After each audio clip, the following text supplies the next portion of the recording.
What's going on, everyone? Welcome back to another episode of the Take 3 podcast. We're here Friday, Ep.3, off season. We're going to jump into, after this first little segment, talking about Lamar Jackson, since that seems to be a hot topic ever since he got the non-exclusive franchise tag this past week. We're going to jump into our top 5 offensive weapons in football, which could be a super interesting topic, right? People value different positions. Guys think other guys should be ahead. It just creates a great topic of conversation throughout the league. Since it's such an offensive league now, it's always great to see how people think when they look at the offensive side of the football and what they value.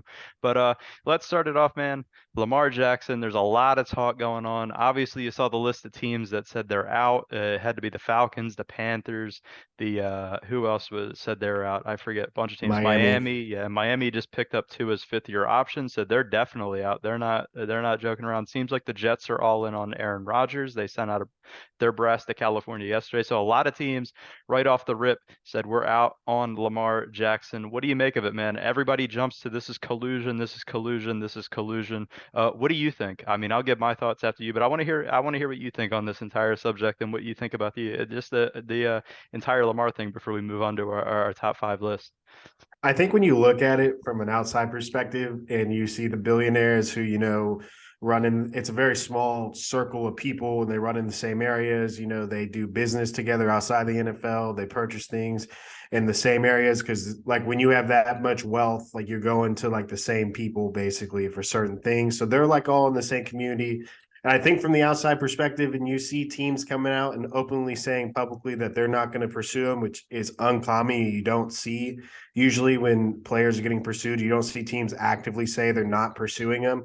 So I think from the outside, it does feel like collusion. It looks like collusion. But I think they're just kind of the reason the NFL is so successful is because they're cutthroat business wise and they're just being smart businessmen. That's why they're billionaires. I don't necessarily agree with it. Lamar deserves his money, but to me, they're just kind of being smart business wise because they feel they don't want to be leveraged by the players. Like, there is a vibe and feeling among NFL owners, at least from my perspective, that what's really important to them is that they're seen as like in charge and they're controlling everything. It's not the NBA where we, quote unquote, a players league and players movement. The players in the NFL have never really band together and realized how much power they have as a whole. Like, Lamar holding out and getting a fully guaranteed contract would work really, really well if like the other star quarterbacks and the other star players are on the same page and would like back each other with that. But that usually doesn't happen with the NFL. So like the owners know that, and I feel like the owners have the leverage and they run in the same circle. They don't want fully guaranteed massive contracts becoming a normal thing all the time for every big star and big signing. I mean, let's be honest, you look around the NBA, a lot of those dudes are not $30 million players that are getting these contracts. Like, they're just not, and they don't want the same thing. They don't want as much mobility and power to the players, in my opinion. So, like, to me, they're kind of making smart business moves franchise wise. And I think the big factor that kind of makes it really feel like collusion is the franchises publicly saying, like, no, we're not going to go after him. I'll use Miami as an example since they're out of it and they just picked up Tua, right? But the difference is like the tag. So, like, because it's not a traditional franchise tag, it's the other one that Mm-hmm. the Ravens have the option to match it, right? So if you're Miami and you do want Lamar, just use him as an example. You're not going to publicly say that you want Lamar. You offer him something. Baltimore matches. He stays in Baltimore, and then they turn around and we're like, "Hey, Tua, we love you still. Like, we're going to roll with you." That's like not. That hurts the relationship between Tua and the Dolphins. So it kind of does feel like collusion from the outside perspective, but I don't think it is. I think they're being savvy, smart business people. I'm rooting for Lamar. I hope he gets his money, but like for all those reasons I listed, it just feels like they're being smart and they're trying to protect the shield and their franchises and from future contracts as well. So like, I don't think it's collusion, but it honestly does kind of look like it from the outside perspective.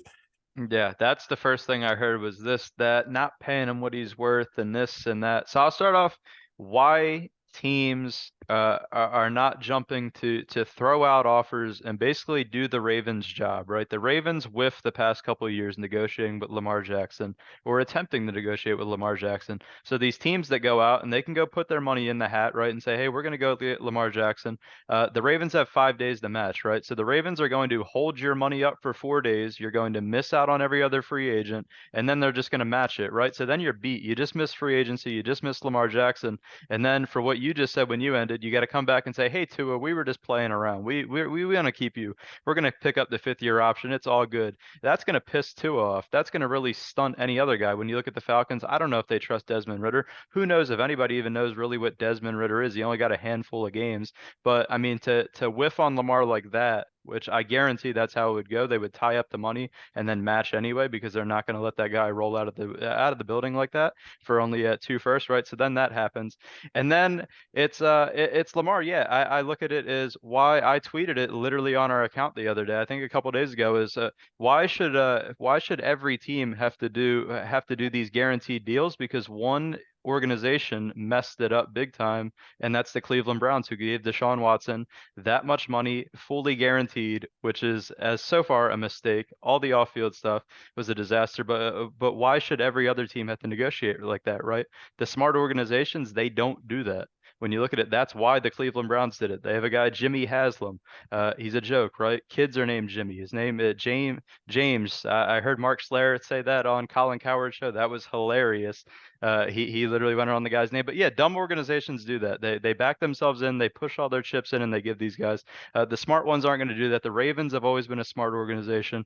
The way they do it, the way they build their team, structure things, they're willing to give Lamar guaranteed dollars, but I don't think I would give him. I thought when I did the prediction, or when we went in and did the prediction on these quarterbacks, I thought he would end up with a fully guaranteed deal just because of the talent. I thought some team would pony up. I kind of less likely think that now, but yeah, I mean, he's 46-18 when he starts. We've seen the past 2 years down the stretch he's been banged up, right? So if you're going to push all the chips in and go fully guaranteed, you want to say this offense that we're going to have to run with Lamar Jackson, we're going to guarantee that he's on the football field every single Sunday, Monday into the playoffs, right? I mean, we watched the Ravens. They were without him in the playoffs this year. He was banged up down the stretch. You know you're going to have to cater that offense where he runs around a lot and puts himself at risk. So I don't think teams want to jump in and do that. And then the second thing is the agent choice, right? Lamar Jackson chooses to have his mom represent him. She doesn't have any other clients. What do agents do? They protect players. What do? They usually have many other players. You don't want to burn bridges with an agency because that burns the bridges between you and many other players. Lamar doesn't have that angle. He has his mom with him. All the power to him. He chose to do that, but that hurts you when you negotiate, right? Because his mom doesn't have any other players. So the Baltimore Ravens and any other organization, they're not worried about burning bridges with an agency and losing and having that person to back them. So I mean, if I was Lamar, I'd probably call up Drew Rosenhaus, say, hey, do you want to be my guy? I probably did that a couple of years ago because then you have a legit guy with actual clients to back you up when you sit at the table. But that's my take. I don't think it's collusion. It's a lot of teams that just don't want to go back and they don't want to have their money tied up. They don't want to have to, when they whiff on Lamar because the Ravens match and do the Ravens work, have to go back to their young quarterbacks or whoever their quarterback is and say, hey, we're sorry. We tried to get a guy to replace you. We failed. Now we're going to keep rolling with you because that guy's going to say, screw you, most likely, right? They're going to play, but they're not going to be happy. So yeah, I don't think it's collusion. That's what everybody's jumping to. But the Browns messed it up for everybody. And I think everybody they now think everybody has to deserve guaranteed deals. I could probably, on one hand, have the number of guys that actually deserve guaranteed deals. It's very, very, very small. I think Lamar deserves a big chunk of change.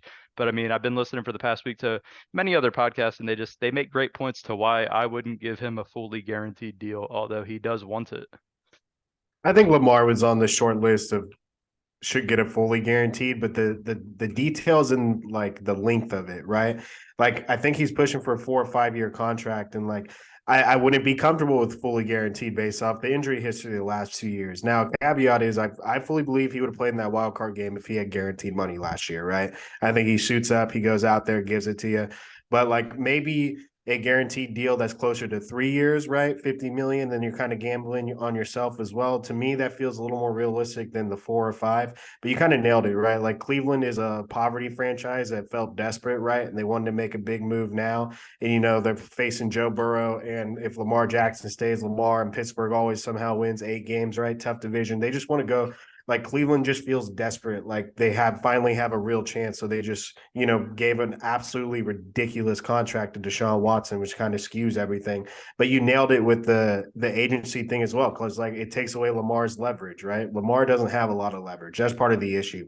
The other guaranteed deals, you have Kirk Cousins, who played through 2 franchise tags to get to his guaranteed deal, right? And then you have Deshaun Watson, who we just labeled, and Cleveland messed that up. I mean, when you have someone like Lamar, you got to make it work. I think it's just the length of the contract for the guaranteed money, and I understand entirely why teams want to give Lamar a 4 or 5 year deal. He runs all the time, but I mean, at the end of the day, he's 46 and 18. He doesn't exactly have the best offensive weapons. He's phenomenal. He can carry your whole offense. Like the deal's got to get done, but like it's just like the terms of it.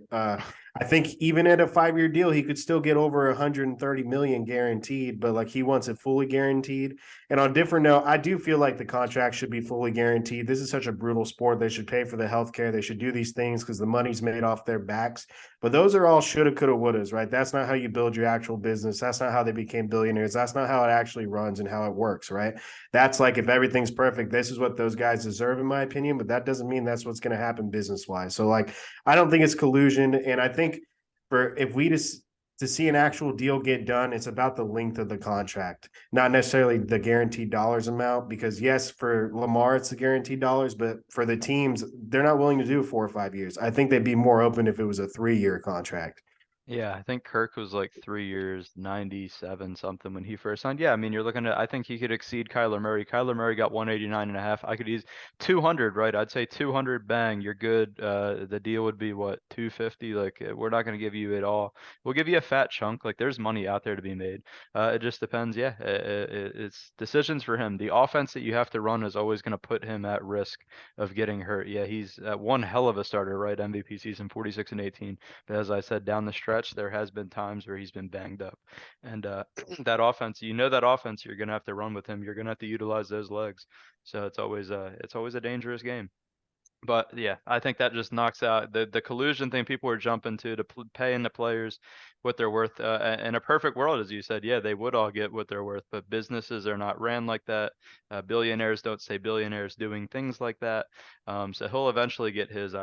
I'm less likely to lean that he gets fully guaranteed like I once thought he would. Do you think at the start of next season, week 1, Lamar Jackson suiting up as a Baltimore Raven?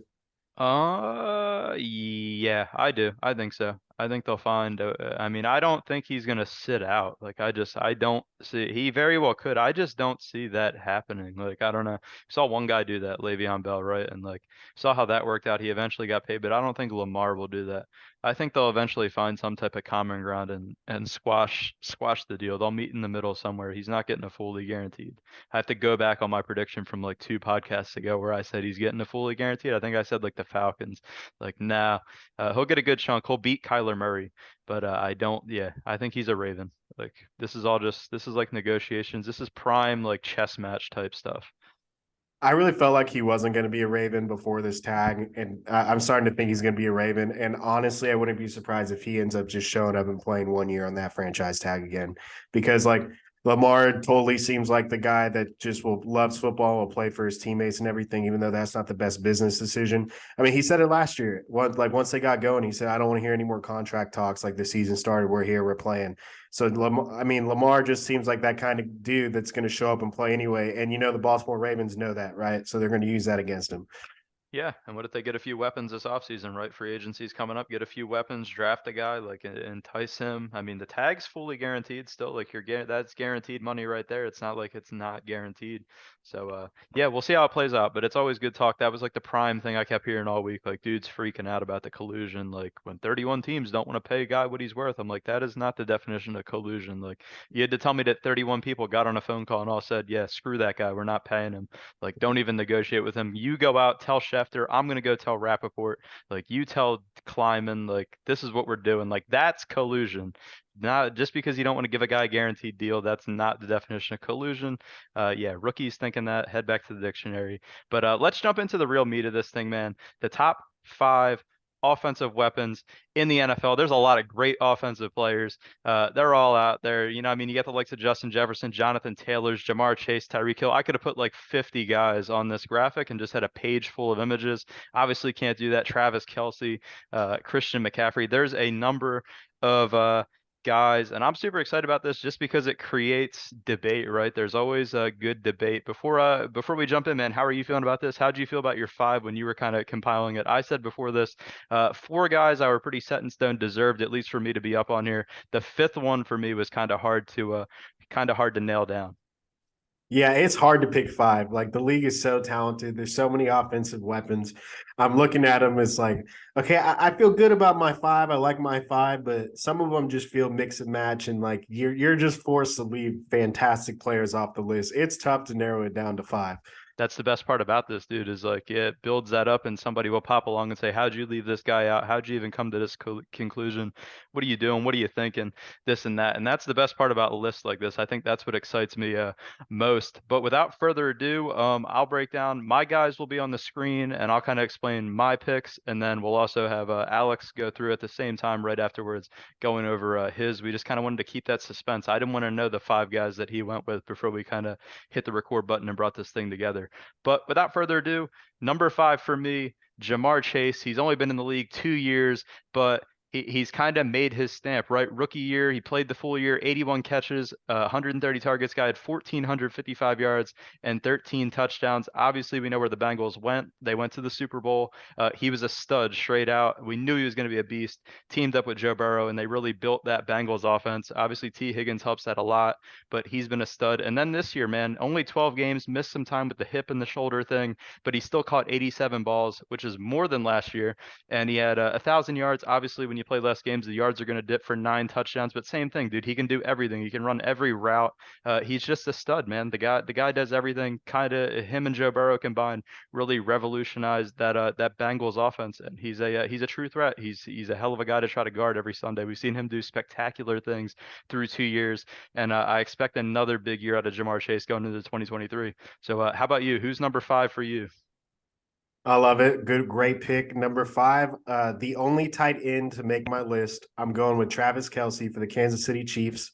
Uh, Played all 17 games last year, 1,300 yards, 12 touchdowns, average 79 yards a game. And he's just a mismatch anywhere on the field. The reason the Chiefs won the Super Bowl, even though they didn't have many receivers, yes, you got Patrick Mahomes, but it's Travis Kelce out there. He can get open on any play when you need him. You know the ball's going to him. He's still going to find a way to get open, catch it. He's on the same page with Mahomes. He'll maneuver, make something out of nothing. And the best part about Kelce is even when he doesn't have big games, he's impacting the offense greatly because he's creating diversions. He's drawing the defense to one side of the field. He's opening it up for those other receivers that are not stars on his team. Travis Kelce is just a mismatch anywhere on the field. He makes my top five for number five. Yeah, I love it. I love it. Travis Kelce, yeah, one hell of a guy. We kind of see that week to week, and we saw it firsthand in the Super Bowl. Yeah, just as you said, impossible guy to match up with. Okay, moving on. Number five, I went with Christian McCaffrey, formerly Carolina Panther. Now he's a San Francisco 49er. We saw him stay healthy. He had 1,000 yards last year, 1,100 to be exact, 244 touches between both teams, Carolina and San Fran. He had 8 touchdowns on the ground, added another 4 in the air. So I just think he's a true dual threat, and we really saw him in that Kyle Shanahan scheme, right? He was utilized correctly. He was a true weapon, receiving, rushing. When he's on the field, he's a difference maker. We saw for all the years in Carolina, even when the offenses were dim, when we saw 2019 when he had 1,300 yards on the ground, 15 touchdowns on the ground, and then he added another 1,000 through the air and another 4 touchdowns. The guy can do it all, and out of the backfield, that's a true weapon. That's a back that every team dreams to have. San Fran ponied up, went out and got him, and we saw where that took him to the NFC title game, even with Brock Purdy at quarterback. When he's utilized right out of that backfield, the guy's legit. It's just health, right? That's how deadly Christian McCaffrey is. So he comes in at number 4. My only running back. I'll tip that off. The only running back I had on this list of 5 for me.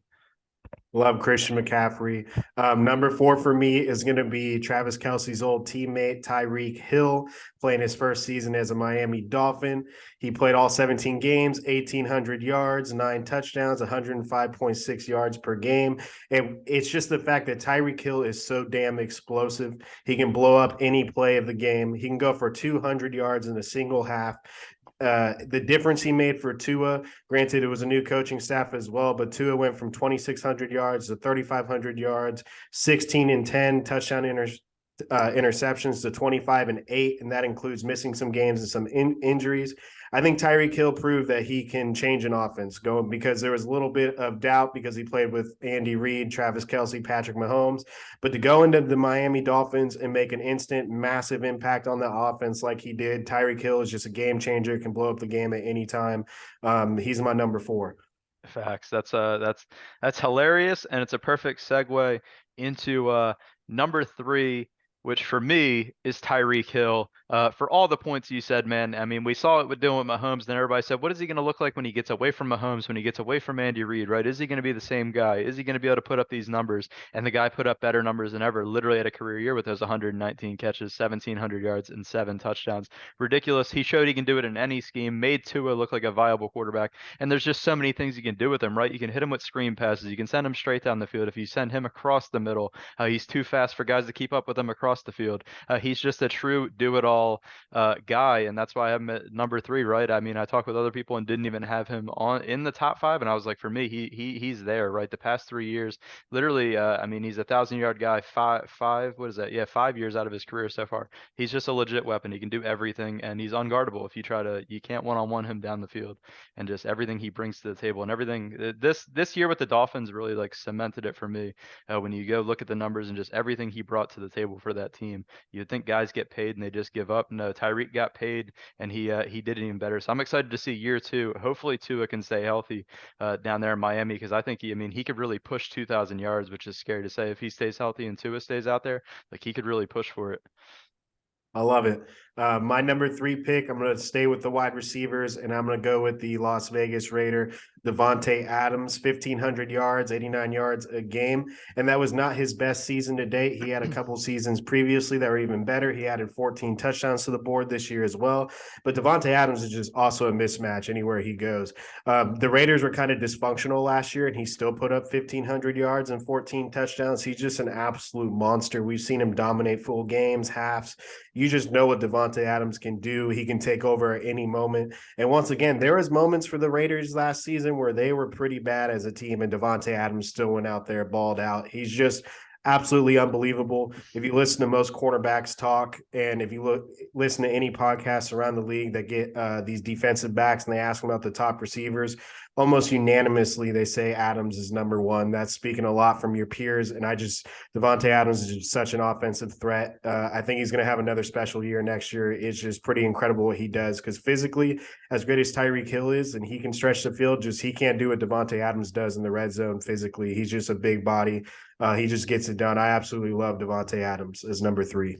Yeah, Devontae Adams is a fringe guy for me. I can't lie. Did not make it. I'll tip that. Did not make the list, but he was like a fringe guy where I was like, dude, he's nasty. And he went out to Las Vegas, didn't have consistent quarterback play, and he still put up the numbers. When you look at the numbers, it's like you would think with the quarterback Derek Carr, he wasn't good this year really at all. And then with Stidham, like to still put up those numbers is quite a showing. Yeah, he was very close to cracking in and entering my list for sure. Moving on. Number two for me is a guy that you mentioned earlier, Travis Kelce. I just think 7 straight years of 1,000 yards, right, at a tight end. He's the only tight end that's doing that. He's unguardable right now. 3 years with 10 plus touchdowns. He's just, there's everything, right? You take Tyreek, you take the burners out. You know they're going to Travis Kelce a ton each game, and teams still couldn't figure it out. Watching my team in the Super Bowl not be able to figure it out. Watching the Jags in the playoffs not be able to figure out. I was like, all you got to do is figure out a plan, like double 87 and figure something out. Teams don't do it. Even when they do, Mahomes is able to put the ball wherever. Travis Kelce is able to go up. He's literally, as you said, he's unguardable. The stats speak for themselves. He's a Hall of Famer to come. Travis Kelce, number two. It's just been ridiculous production year after year since 2016. He has not slowed down, and I don't expect him to slow down this year either. I expect another 1,000 yards as long as he's out on that field for 16 or 17 games. So Travis Kelce's number two for me, the ultimate weapon at tight end. The ultimate weapon at tight end. I love it. Absolutely unstoppable, which leads me into another monster at receiver. My number one receiver for this year, Justin Jefferson, 1,800 yards, 9 touchdowns, 107 yards a game. Just an absolute monster what he's doing at receiver with that Vikings offense. He was featured and he did not disappoint at all. Cooper Kupp-esque the season before. It was just absolutely impressive. I still have his one-handed catch against the Bills to extend on that fourth down perfectly in my head. Just an absolute phenom. So much fun to watch. And the crazy part is Justin Jefferson is so young. Like he still has potential to get even better. Just his couple years in the league have just been nothing short of remarkable. Randy Moss-esque, might be even better numbers wise. It's just there's nothing that Justin Jefferson can't do at a high level. He's probably the best receiver in the league right now. It doesn't matter who lines up against him. He just gets it done. You know where the ball's going, and you still can't stop him. He still goes out there, catches it, does whatever. So my number 2 is Justin Jefferson. Yeah, that's funny. You're segueing me perfectly into number 1. It is that man, Justin Jefferson. When I broke it down, dude, I mean, he's just been that damn good. 1,400-yard rookie year, 1,600 yards second year, 1,800 yards this year. It steadily climbs. The catches go up. He's always out there. He's just the motor of that Vikings offense, which is crazy in the playoff game. They couldn't find a way to get him the ball in the second half. How do you not get a guy that's that damn good, the football? But yeah, I mean, he's right up there. Cooper Cup's he's Cooper Cup esque as you mentioned, but yeah, Justin Jefferson, he's unguardable, especially the way the rules are now. He just does it all. He's only 24 years old. He's about to get a payday, and he just makes a quarterback's life easier. He makes Kirk Cousins' job easier. Kirk Cousins just has to find a way to find him in a playoff game, right in a big spot. 184 targets that's insane. 128 catches, like everything, man. I mean, there was talk about him possibly being in the MVP conversation. That's how good he was. I like how you did the Randy Moss comparison too. Like it's that nasty. It's just, yeah, Justin Jefferson's number 1. He's literally unguardable. I cannot believe that the Eagles took Jalen Reagor over him. Sickens me to this day. I wanted Justin Ugh. Jefferson so bad at LSU. But yeah, he's my number 1. Like he's the best receiver in football at this current moment in his prime, 24, only getting better. Yeah, Justin Jefferson's my number 1 offensive weapon in the NFL today. I love it. And then for my number 1 offensive weapon, I got to go with the only running back to make this list. You mentioned him earlier. He was on your list, Christian McCaffrey. 1880 total yards, 110 yards per game, 1,100 rush yards, another 741 receiving yards, a total of 13 touchdowns. And like his numbers don't really do him justice. He spent half of his season still on the Carolina Panthers. He's finally fully healthy. He had a couple rough years, but before that, we all remember how deadly he is. And like I just think Christian McCaffrey is the perfect offensive weapon in this modern NFL. I think if he stays healthy next year, with a full season with the Niners, he's going to eclipse 2,000 yards, all-purpose yards. He's going to have a truly special season. He can run the routes for you. He can run anything in your backfield. He's just a phenomenal football player. He's so versatile. I think we're going to see Shanahan get even more creative with him next season. It's going to be so fun to watch. And it's just Christian McCaffrey can line up anywhere for you offensively. He just brings another element that the receivers and tight ends don't do just because of how lethal he is all around on the field. So for me, my number 1 offensive weapon is Christian McCaffrey. He's just extremely deadly all around. For sure, for sure. I like that, honestly. The only thing that kind of knocked him down my list was the availability. That's like the Yeah. only thing, but everything he can do, as I talked about, is just absolutely, it's ridiculous. It's endless. And I think Kyle Shanahan, once he told John Lynch, go out and get that guy, like he just saw the vision, and we saw how good that offense looked with him in that zone run scheme. So, I mean, to wrap this up, kind of, who were honorable mentions? You mentioned this, that you had a couple guys before. I'll go through. I mean, Cooper Kupp was definitely one of mine. It's just, I don't know, Jamar Chase coming out of the gates was kind of that dude, right? I really liked him. And then honestly, it was like I could have considered Devontae Smith in there, not even being a homer, but like his year this year was kind of right up there with Jamar Chase. I mean, the yards were a little bit better, but he kind of didn't get the amount of targets in year 1 that Jamar Chase did. But Devontae Smith's right up there, and then AJ Brown. I mean, he's in there. I mentioned Devontae Adams. There's just so many guys, right? It's impossible when you do 5 of these guys. You're gonna leave about 15 of them off, 20 of them off. That's how good the game is with offensive weapons. So yeah, Cup, Devontae, AJ Brown, just all those guys. Probably they were very close, but it's tough. I went with the young dudes, kind of entering their prime, right? Sitting there, smack that for you. Who were some honorable mentions for you? My number 1 honorable mention, definitely number 6, and it was real hard to leave him off the list, was Jamar Chase. That was a real tough one. I went with the veteran Devontae Adams and put him on there instead. But Jamar Chase was my number 1 honorable mention. And then right behind that, a healthy Derrick Henry and a healthy Jonathan Taylor. They've just been so deadly in the run game. But man, it's just so hard to pick, right? Because there's guys like Austin Eckler. He's like a diet Christian McCaffrey. He's phenomenal as well.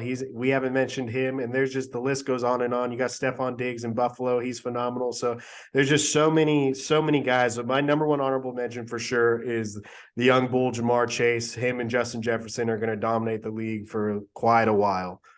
For sure. Yeah. If I had to go with just one guy, I'd say Cooper Cup. it was very close to throwing Cooper Kupp in there. He was just so nasty with that 1900-yard season. Like, I mean, if he didn't get hurt last year, fortunately, he was on pace to do some special things, and it really killed their offense because he was the only guy out there really getting any type of significant touches. I mean, Cooper Kupp, that offense lives and dies by him out in LA. So it's tough to leave him off. But Jamar Chase didn't get hurt, stayed out there, and I love the trend. Well, he did get hurt, but not season ending. And I just love the trend. Like Jamar Chase is nasty at 23 years old, and him and Joe Burrow really they turned the Bengals straight away into a Super Bowl contender each year. But any kind of closing thoughts, man? These top five lists, they're tough. Like maybe we dive into some other positions in future episodes. It definitely creates conversation, I would say. Yeah, they're real tough because like everyone's got their own opinions, and I'm sure Raiders fans, if they're watching, they're thinking we didn't even mention the guy that had over 2,000 yards and led the league, Josh Jacobs, right? So like the list goes on and on. Good luck narrowing it down to five. I'm sure plenty of people will think we miss plenty of players. Facts, yeah. But that, I mean, that's gonna wrap it up for this one. Please like, subscribe, and comment. And I'll say for this one, I mean, if you're listening, drop your top five offensive weapons in the comments, or add us on Twitter with your top five offensive weapons. Like, I want to see how some of you other guys, how your list varies to ours. Why didn't we put player X in? You might have another guy in. Drop your lists so we can kind of see your stuff. As always, Spotify link will be posted in the description, and we will be back next week to dive into some more offseason topics, maybe another top five list, but we will have another offseason episode coming next week.